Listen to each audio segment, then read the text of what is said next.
Hey there, Shun. This was a great essay about why you think that students should take part in activities at school, especially because your reasons were really good, right?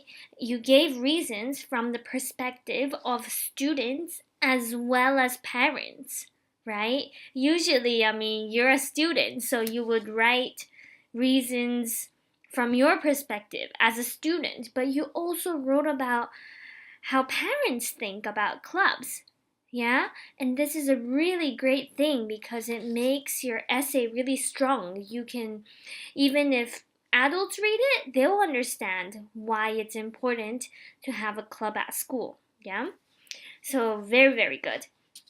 Okay, so I wrote many feedback. So please just read through it and make sure you do the rewrite of this essay, okay? It takes a lot of practice. I corrected many things. Mostly they were grammatical error.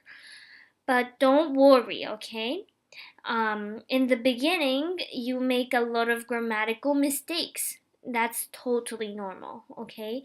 Just make sure you read my feedback. If you don't understand, make sure you ask the person in Cattle, your mentor, I think, and also do the rewrite, okay? And the more you practice, the better you'll get, okay? So keep going, okay? Today, let me explain the SVO. SVO, okay? Have you seen this before? Well, look, S stands for subject, V stands for verb, and O stands for object. So this is the basic structure of sentences in English, okay?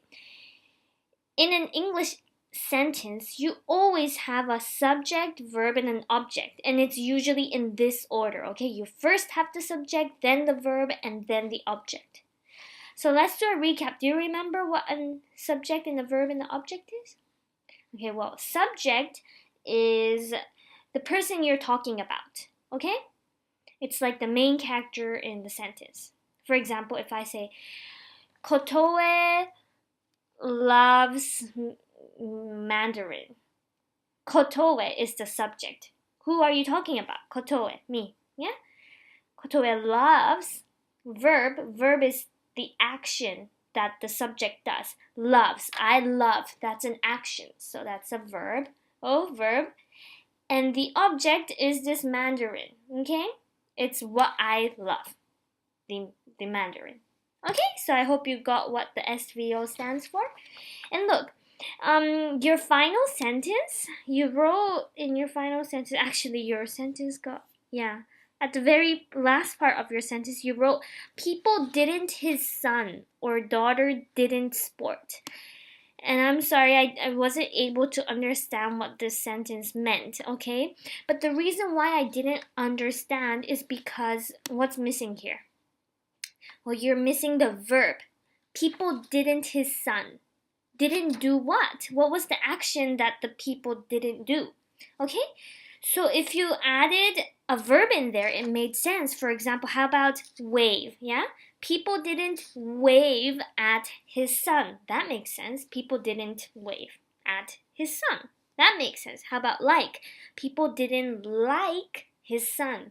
That's a bit sad. But it still makes sense, right? So you were missing the verb in there. So make sure that you always have a subject, verb, and an object in your sentences, okay? And yeah, just make sure you go over the other ones too. And you're doing so well. Keep it up, and I'm looking forward to reading your next essay. See you.